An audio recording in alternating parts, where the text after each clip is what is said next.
तुम्हें नहीं लगता कि तुम अपनी हद से तजावुज कर रही हो?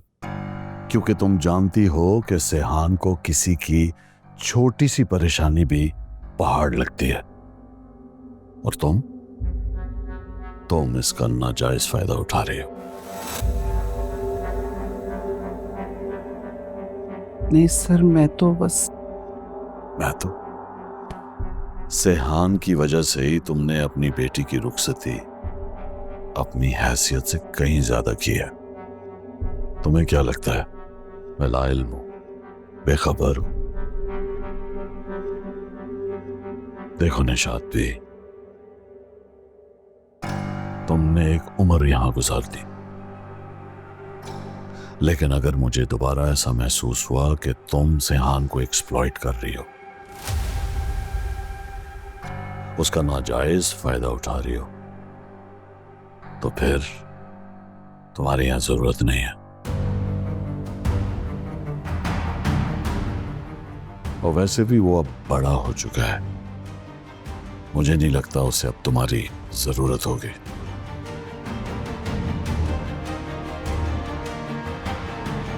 जी सर, माफी चाहती हूँ।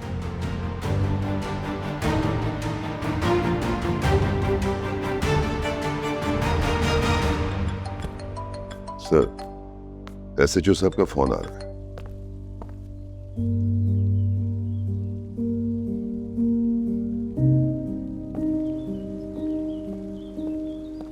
मौसम एंजॉय कर रही है? चंदा रो क्यों रही हैं आप? कुछ नहीं चंदा, बस वो उस्मा का ख्याल आ गया तो इसलिए रोना आ गया। बाबा ने कुछ कहा है? नहीं सर, मुझे क्यों कुछ कहने लगे। अरे चंदा, आपको तो झूठ बोलना भी नहीं आता। चंदा, अब अगर आप जाके बात करोगे तो वो यही समझेगी कि मैंने शायद शिकायत लगाई। मैं उन्हें नहीं बताऊंगा ना, मैं कहूंगा मैंने सुन लिया है। कि चंदा, वो गलत तो कुछ नहीं कह रहे ना। मैं भी तो इस घर के बाकी मुलाजिमों की तरह एक मुलाजिम भी हूँ, और मुझे मेरे काम की अच्छी आप मुलाजिम नहीं हैं मेरे लिए, आप मेरे लिए इंपॉर्टेंस रखती हैं। मुझे अपने तरीके से बात करनी थी। लाला अब कुछ नहीं करेगा। लेकिन सुहेल की बातों से मुझे ऐसा नहीं लग रहा।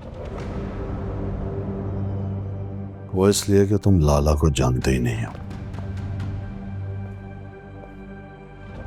सर, सेहान बाबा,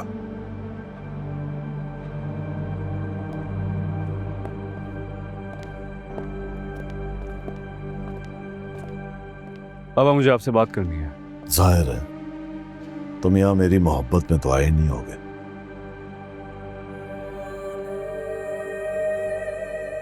आपने मुझसे इस तरह का रिश्ता जोड़ा ही कब है? सेहान, मुझे इस वक्त इमोशनल ड्रामे की जरूरत नहीं है। इमोशंस का आप पर असर होता कहाँ है? इसलिए कि मेरे पास इन फजूल बातों का वक्त नहीं है। एक्चुअली आपके पास मेरे लिए कभी वक्त था ही नहीं, आज तक नहीं है। जब जब मुझे आपकी जरूरत थी, आप कहाँ थे बाबा? आप कभी थे ही नहीं। यानी कि तुम ये कहना चाहते हो कि मैंने तुम्हारे लिए कभी कुछ किया ही नहीं? यही मतलब है ना तुम्हारा? जी, यही मतलब है मेरा।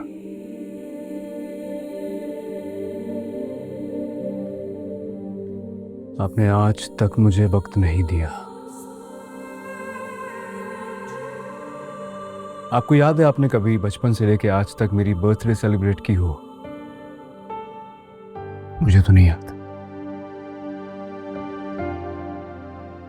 सर्दियों में अक्सर मुझे बुखार हो जाया करता था, मैं सारी रात रोता रहता था, लेकिन आप मेरे पास नहीं होते थे। 5th स्टैंडर्ड में मुझे याद है एक क्लास फेलो ने मेरा सर फाड़ दिया था, बहुत खून निकला। उस बच्चे के पेरेंट्स आ गए थे स्कूल, लेकिन अगर कोई नहीं आया था तो वो थे आप। जानते हैं सारे वक्तों में कौन मेरे साथ था, मेरा सहारा बनके? चंदा, जिन्हें आपने जलील किया है। क्योंकि वो तुमसे झूठ बोल रही है। अभी तुमने जिन जिन बातों का जिक्र किया है ना, जो मुझे बताई है, जिसकी वजह से तुम उसके मशकूर और ममनून बन रहे हो, उसके वो पैसे लेती रही। और ये जो वो तुमसे मोहब्बत जताती है ना, ये भी उसकी नौकरी का हिस्सा है। पैसों के वजह सही, लेकिन मुझे उनका प्यार मिला है, उनका साथ मिला है।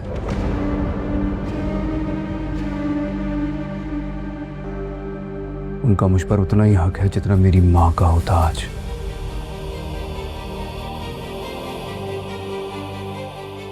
वो मेरे लिए मेरी मां के बराबर है।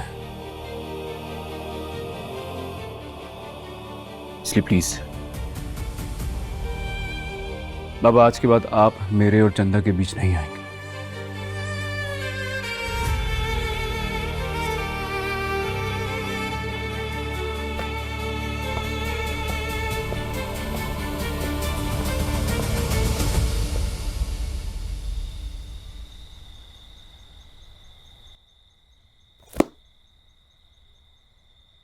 पहला ट्रक तो टाइम पे पहुंच गया था, फिर ये सलीम का क्या मसला था?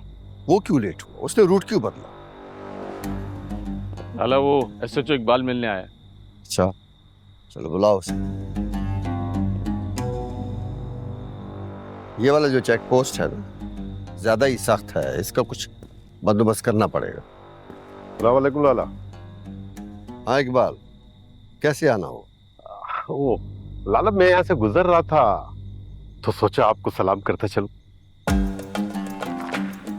सिकंदर, इसके सलाम का जवाब दो। लाला वो हाशिम साहब को किसी ने कत्ल कर दिया है। अच्छा, जी हाँ लाला, अब इस वजह से ऊपर से हम पर बड़ा प्रेशर है। अब क्या करें? प्रेशर कम करने के लिए हमें थोड़ा हाथ पैर तो चलाने पड़ेंगे। और आपको तो पता ही कि जब हम हाथ पैर चलाते हैं तो कातिल तक भी पहुंच जाते हैं। सिकंदर,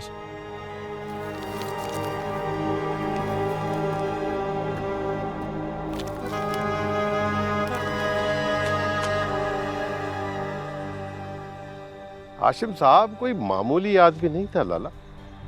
हाशिम साहब की लाश को किसी ने फेंकते हुए वीडियो बना ली और वो वीडियो मुझ तक पहुंच गई है। इस बार फाइल दबाकर जान छुड़ाना थोड़ा मुश्किल है। बच्चा, हमारे साथ होशियारी करने की जरूरत नहीं है।